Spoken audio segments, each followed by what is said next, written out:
a mí me han sucedido que cuando vos entendés la ingeniería de alta precisión que ha tenido la doctrina copernicana o el modelo heliocéntrico junto con la teoría del Big Bang para quitar del medio la posibilidad de que alguien acepte estudiar el mundo justamente de lo sutil y de lo espiritual, es excelente, porque con esa doctrina copernicana generaron el ateo materialismo más acérrimo que nos podemos encontrar hoy en día en nuestro mundo. La gente se ha vuelto totalmente atea materialista, y no me refiero en términos institucionales, no me refiero a alguien que pueda llegar a ser católico o budista o musulmán, no, me estoy refiriendo al mero hecho de dejar de lado el mundo, o mejor dicho, a ese cosmos en el cual uno debe comunicarse en otro lenguaje, ¿no? A través de vibración, frecuencia, meditación, visualización, palabra, ¿no? Ese tipo de cosas. Sin la doctrina copernicana no creo que lo hubiesen podido hacer, sí hubiesen podido controlar esa narrativa. Obviamente podrían estar controlando como siempre la cosmogonía religiosa, si se quiere, donde siempre te hacen mirar afuera, nunca está adentro tuyo, siempre tenés que pedir un agente externo, etcétera, etcétera. Dice, ¿qué es la cosmogonía? Ahí te está mostrando un reflejo de la sociedad. La gente que nos está escuchando hoy acá, ¿tienen su propia cosmogonía o aceptaron la cosmogonía del sistema educativo por default, que es justamente la de la Tierra esférica o la doctrina copernicana? ¿Usted tiene su propia cosmogonía? Dalí le dice, yo tengo mi propia cosmogonía, porque ahí es donde se inicia todo. Si vos tenés tu propia forma de interpretar y de interactuar míticamente con el mundo en el que estás encarnado, vos sos un semidios, vas a crear realidad.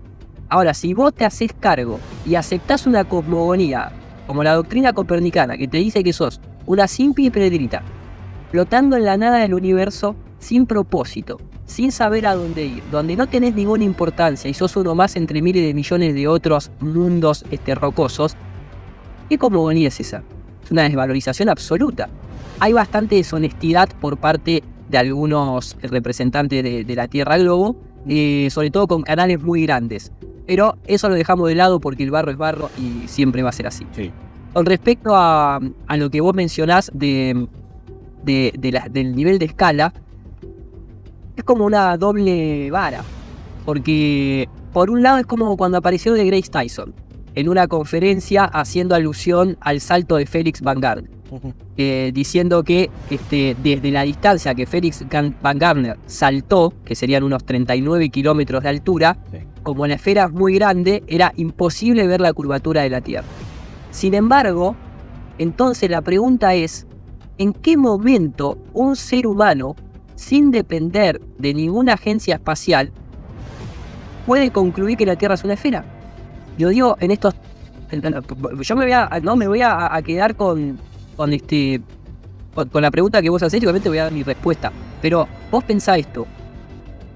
Hay algo que se llama en la ciencia, cuando uno va a plantear una hipótesis, hay algo que se llama la posición por defecto, the default position.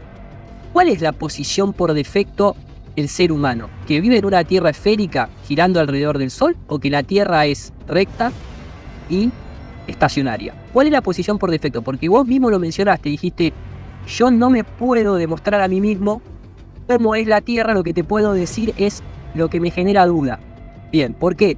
Porque todo tu sistema biológico, que también está compuesto, si se quiere, en cierta poesía de mecánica, como los fluidos, que tienen el oído interno, la orientación de los ojos son un perfecto giroscopio, vos no ves la cabeza, pero el ojo mantiene siempre la misma orientación, es como un nivel de agua el ojo, si se quiere, y etcétera, etcétera, etcétera.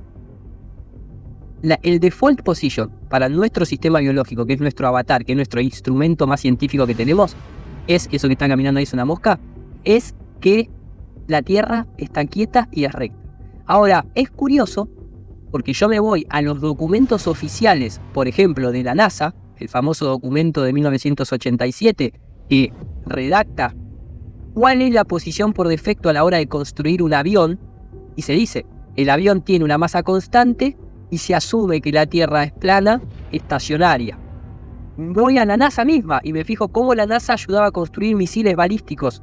Lo mismo, se asume que la Tierra es recta y estacionaria a la hora de diseñar un helicóptero. Entonces, hay una posición por defecto. Lo que pasa que a través del principio de autoridad han invertido la carga de la prueba, y yo te tengo que mostrar a vos lo que vos mismo te podés demostrar, que es que la Tierra está quieta y es recta. Entonces, ¿cómo yo te puedo mostrar a vos que la Tierra es esférica? Si encima, en ese tipo de argumentos con el que vos me mostrás el video, lo que te están diciendo es, mirá, la Tierra es esférica, créeme, pero vos sos tan pequeño que nunca la vas a ver esférica. Sí. Entonces, más difícil, me lo pones todavía más difícil de demostrar que la Tierra es una esfera. Y después se empieza a contradecir con algunas cosas. Por ejemplo, a mí me gusta decirlo de esta manera. Si yo hoy en día entro a Wikipedia y pongo evidencias de una Tierra esférica, el primer ítem es el único que va a estar relacionado con la Tierra. Después todos los demás van a empezar a hablar de que otros planetas son esféricos, de que los eclipses, de que la NASA te muestra fotos del espacio con una Tierra esférica, etcétera, etcétera, etcétera. Son todas referencias al cielo, que es un lugar a donde nosotros no podemos ir. La primera, es la única, es la del barco. La que el barco desaparece en el horizonte, primero el casco y luego el mástil, porque supuestamente se va detrás de la curvatura terrestre. Eso fue, en el mejor de los casos, fue concebido por un griego que nadie lo conoce, allí a 200 años antes de Cristo, en el muelle de alguna ciudad griega, viendo un barco. Y alguien lo puso. No, pero ese es el argumento oficial. Ese es el argumento oficial. O sea, así como está el argumento de que Galileo creó el telescopio, el argumento oficial es un griego que vio un barco desaparecer 200 años antes de Cristo. Nadie sabe quién es ese griego. Se conocen todos los griegos, ¿viste? Platón, Pitágoras, Aristóteles, Empédocles, aquello. Pero de este griego que vio el barco nadie sabe quién es. Sin embargo, alguien que nadie sabe qué es, seguramente la gente del común, alguien decidió creerle al griego. De los griegos de alta elite, alguien decidió creerle a este griego que vio el barco desaparecer a ojo crudo, o sea, a 4 kilómetros de distancia. Entonces ahí no está la curvatura. Porque si vos me vas a justificar que un objeto desaparece en el horizonte porque se va detrás de una curvatura, y esa curvatura de forma indirecta yo la puedo observar a 4 kilómetros, yo me elevo 100 metros y ya esa curvatura tiene que ser mucho más visible. Y con la tecnología que nosotros tenemos, ¿cómo puede ser que te estén justificando que Felix Van Garner a 40 kilómetros de altura no se vea la curvatura y que en realidad esa sensación de curvatura en el salto de Felix Van Garner fue un ojo de pez? Ahora, si nos vamos a la matemática para una esfera de 12.700 kilómetros, y te lo dice hasta la revista Muy Interesante y hasta te lo contestan en Quora, te dicen que a 15 kilómetros de altura ya la curvatura terrestre es perceptible. A 15 kilómetros. Wow. A 12 kilómetros o a 10 kilómetros, que es donde vuela un avión comercial, es de 0,056 grados y eso puede ser difícil de percibir. Claro, tampoco hay que menospreciar que nosotros seamos pequeños, porque el hecho de que el mundo es muy grande, pero nosotros somos muy pequeños en relación, esa escala también nos beneficia, porque lo que para vos en una baldosa del suelo no está rajado, para una hormiga se mete directamente adentro, por su escala. Entonces la hormiga te va a decir, sí, está rajado.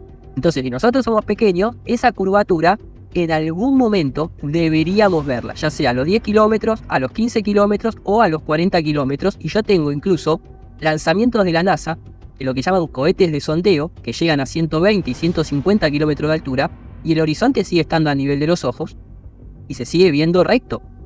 Entonces, ¿en qué momento, sin depender de la NASA o alguna agencia espacial, vos vas a poder ver la curvatura? Y al mismo tiempo, matemáticamente, donde te dice la matemática que debería estar la curvatura, no está. Y el ejemplo más grande, con esto cierro, es el del ingeniero civil J. Toland, que tiene su canal en YouTube, donde a 10 kilómetros de altura, en un avión, con un lente infrarrojo, apunta por la ventanilla y ve 946 kilómetros al horizonte, de forma definida, 1000 y pico de forma indirecta.